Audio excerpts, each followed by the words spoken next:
Selamat sahabat kepada semua teman-teman dimanapun berada.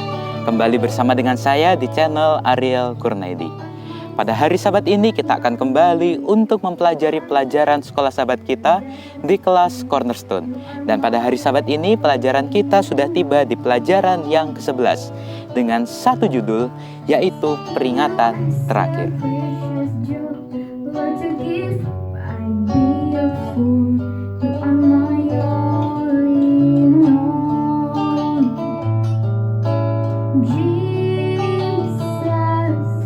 Ayat inti pelajaran sekolah sahabat kita pada hari Sabat ini terdapat di dalam kitab Wahyu pasal 14 ayat yang ke-8. Mari kita semua buka Alkitab kita dan kita baca bersama-sama. Dan seorang malaikat lain, malaikat kedua, menyusul dia dan berkata, sudah rubuh Babel, kota besar itu, yang telah memabukkan segala bangsa dengan anggur hawa nafsu cabulnya.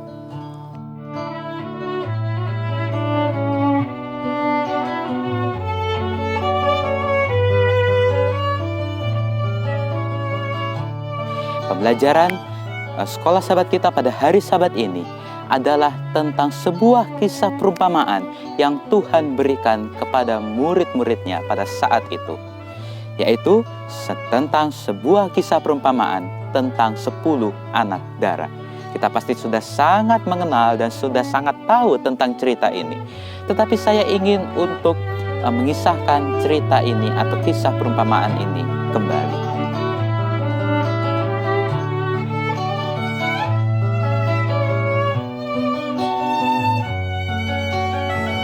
Kisah perumpamaan tentang 10 anak darah ini adalah sebuah kisah yang menggambarkan tentang hal kerajaan sorga. Saya ingin untuk menceritakan kisah ini kembali, di mana pada saat itu ada 10 anak darah, atau bahasa lainnya, kata lainnya adalah 10 gadis, yang di mana 5 diantaranya adalah 5 gadis yang bijaksana, dan 5 diantaranya yang lain adalah 5 gadis yang bodoh. Mereka pada saat itu sedang ingin pergi untuk ke suatu perjamuan kawin. Kebudayaan pada saat itu bahwa perjamuan kawin diadakan pada malam hari. Oleh karena itu 10 gadis ini pergi ke perjamuan kawin pada saat sore hari, petang hari, menjelang malam hari. Mereka pergi membawa pelita mereka dan juga minyak mereka. Tetapi perbedaannya di sini adalah 5 gadis yang bijaksana, mereka membawa pelita serta membawa minyak, juga membawa persediaan minyak. Jadi nanti sewaktu-waktu kalau minyak yang ada pada saat itu sudah hampir habis, mereka masih ada persediaan. Berbeda dengan 5 gadis yang bodoh, mereka membawa pelita dan juga membawa minyak, tetapi mereka tidak membawa persediaan minyak. Itulah perbedaan di antara 5 gadis yang bijaksana dan juga 5 gadis yang bodoh. Pada saat itu mereka pergi bersama-sama menunggu sang mempelai itu datang. Mereka menunggu dan menunggu. Menit demi menit, detik demi detik, bahkan jam demi jam mereka lalui sambil menunggu sang mempelai itu datang. Jam demi jam berlalu hingga mereka mengantuk dan akhirnya mereka tertidur.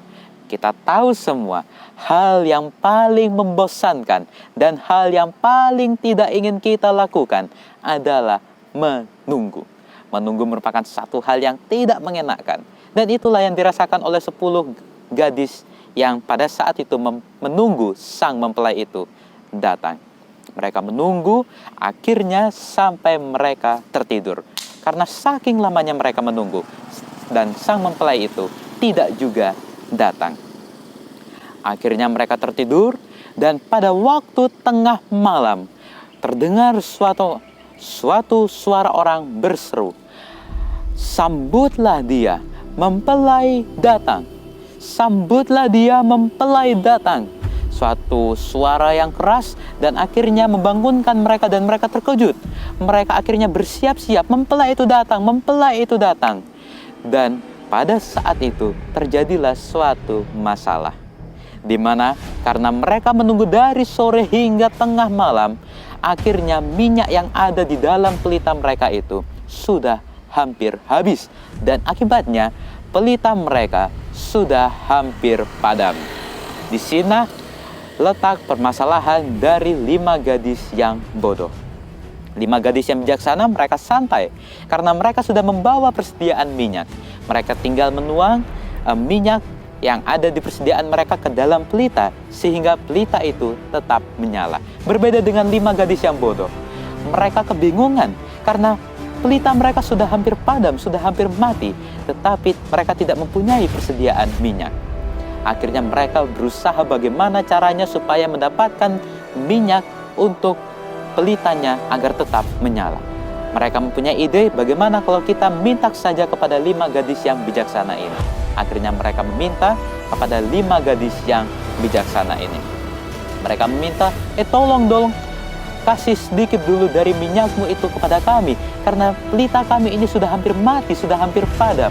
Tetapi apa jawab dari 5 gadis yang bijaksana ini? Apakah mereka mau memberikan? Mereka tidak mau. Mereka tidak mau memberikan persediaan minyak mereka karena persediaan itu sudah habis untuk dituangkan ke dalam pelita mereka sendiri. Mereka mengatakan, tidak, nanti kalau kami bagi kepada kalian, maka persediaan kami tidak ada. Nanti pelita kami akan mati, akan padam. Kemudian 5 gadis yang bijaksana ini mengatakan, lebih baik kalian pergi dulu mencari orang jual minyak dan beli minyak di sana. Akhirnya 5 gadis yang bodoh ini pergi cepat-cepat mencari orang jual minyak yang ada di sekitar situ, dan akhirnya mereka membeli. Tetapi pada saat mereka sedang dalam perjalanan untuk membeli minyak, akhirnya sang mempelai itu datang. Sang mempelai itu datang, dan 5 gadis yang bijaksana ini, yang pelitanya tetap menyala, akhirnya masuk bersama-sama dengan sang mempelai itu ke dalam ruang perjamuan kawin. Pada saat 5 gadis yang bodoh ini datang dari membeli minyak, akhirnya mereka tidak dapat masuk ke dalam ruang perjamuan kawin tersebut. Mereka membuka-buka pintu. "Bukakan kami pintu, bukakan kami pintu, kami mau masuk." Tetapi apa jawab sang mempelai itu? "Pergilah kamu, sesungguhnya aku tidak mengenal kamu. Oleh karena itu berawas-awaslah dan berjaga-jagalah, sebab kamu tidak tahu kapan dan waktunya itu datang." Perumpamaan tentang 10 gadis ini yang membawa pelita mereka adalah menggambarkan umat-umat Tuhan, orang-orang Advent pada saat sekarang ini.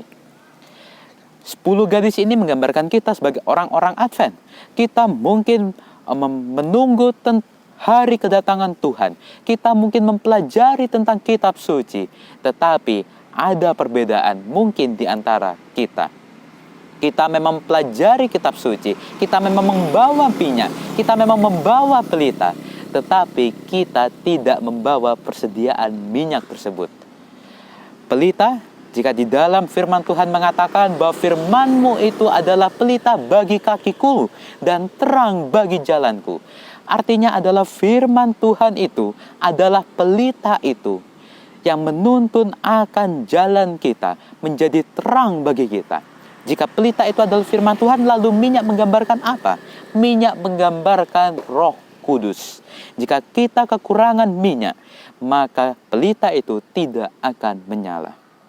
Jika kita kekurangan Roh Kudus, maka firman Tuhan itu yang kita pelajari sedemikian rupa, bahkan mungkin sampai kita hafal ayat demi ayat yang ada di dalam Alkitab. Tetapi jika kita kekurangan Roh Kudus tidak ada di dalam diri kita, maka percuma, tidak ada gunanya, sia-sia kita mempelajari akan firman Tuhan. kita mungkin mempelajari firman Tuhan, kita hafal, jangan membunuh, jangan berzina, jangan mencuri, jangan bersaksi dusta, hormati ayah ibumu dan lain sebagainya. Tetapi jika tidak ada Roh Kudus di dalam diri kita, maka firman Tuhan itu yang kita pelajari itu tidak akan berpengaruh apa-apa ke dalam diri kita. Tabiat kita tidak akan berubah oleh karena Roh Kudus. Karena Roh Kudus adalah karunia, roh yang dianugerahkan oleh Allah kepada diri kita untuk mengubahkan tabiat kita, untuk menuntun kehidupan kita, untuk lebih mengenal akan Tuhan. Jadi, pelajaran sekolah Sabat kita pada hari Sabat ini, biarlah kita menunggu kedatangan Tuhan sambil juga membawa persediaan minyak tersebut, yaitu kita akan dipenuhi oleh Roh Kudus. Kita harus meminta kuasa Roh Kudus untuk hadir di dalam diri kita. Kita harus membawa Roh Kudus di dalam diri kita, agar apa yang kita pelajari, firman Tuhan yang kita pelajari, yang kita baca, yang kita dalami setiap hari. Mungkin pagi ada renungan pagi, sore ada renungan sore, bahkan ada follow the Bible, dan juga ibadah-ibadah yang lainnya. Rabu, Vesper, ibadah Sabat, pemuda Advent, dan lain sebagainya. Tetapi jika tidak ada Roh Kudus, hal-hal yang kita lakukan itu tidak ada gunanya.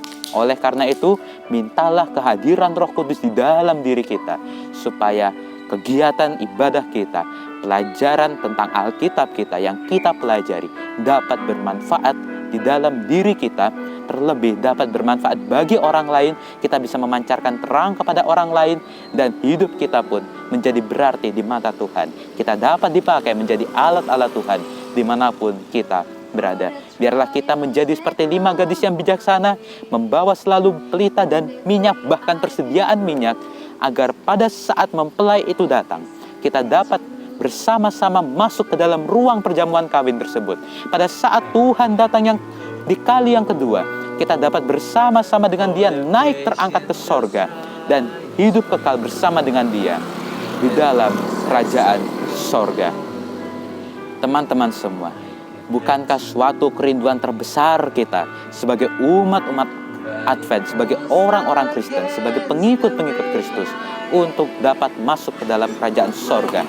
Kita dapat bersama dengan saudara kita, bersama orang tua kita, bersama adik kakak kita, abang kita, opa oma kita, masuk bersama-sama ke dalam kerajaan sorga. Jika opa oma kita, orang-orang yang terdahulu sudah mati di dalam Tuhan, mereka akan masuk bersama-sama ke dalam kerajaan sorga. Dan itulah yang menjadi kerinduan kita. Jangan sampai kita ini tidak ikut bersama-sama dengan keluarga kita masuk ke dalam kerajaan sorga. Hal yang perlu kita renungkan adalah mengintrospeksi diri kita masing-masing. Apakah Ariel ini sudah layak di hadapan Tuhan? Apakah Ariel ini sudah layak masuk ke dalam kerajaan sorga? Apakah Ariel ini sudah dipenuhi dengan Roh Kudus, sehingga Ariel dapat masuk bersama-sama dengan seluruh keluarga, dengan orang-orang seiman, dengan umat-umat Tuhan ke dalam kerajaan sorga. Jangan sampai Ariel ini melihat opa omanya, melihat papa mamanya naik bersama-sama ke dalam kerajaan sorga. Ariel tetap berada di bumi ini. Papa, mama, where are you going? Kemana kalian akan pergi? Kemudian keluarga kita akan memanggil kita. Ayo Ariel, naik. Kenapa kamu masih di situ? Ayo kita naik bersama-sama, kita masuk ke dalam kerajaan sorga. Ini adalah satu hal, satu peristiwa yang kita sangat nanti-nantikan. Kenapa kamu masih ada di dalam situ? Kenapa kamu masih ada di bawah situ? Ayo naik bersama-sama dengan kita. Jangan sampai hal itu terjadi. Biarlah kita selalu meminta kuasa Roh Kudus untuk hadir dalam diri kita, agar persediaan minyak kita tetap ada dan pelita kita tetap menyala. Inilah pelajaran sekolah Sabat kita pada hari Sabat ini. Dan jika teman-teman semua suka, silahkan untuk like. Dan bagi yang belum subscribe, silahkan untuk subscribe. Dan juga nyalakan lonceng. Gunanya adalah agar teman-teman semua dapat terus mengetahui video-video terbaru, pembelajaran-pembelajaran sekolah Sabat terbaru dari saya. Juga share, bagikan video pembelajaran ini kepada seluruh sosial media teman-teman semua. Saya Ariel Kurnedi, sampai jumpa di pembelajaran yang berikutnya, di video-video yang berikutnya. Tuhan Yesus menyertai kita semua.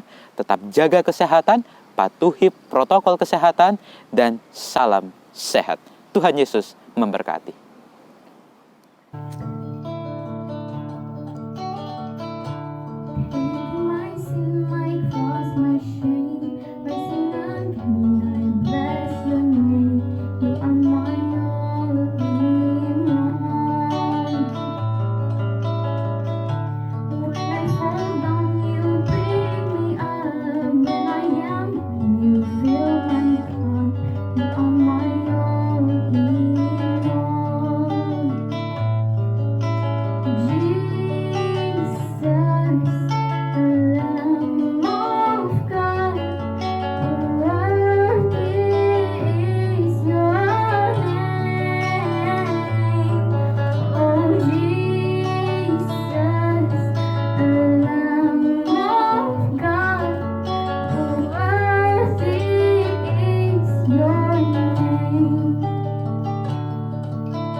Jesus,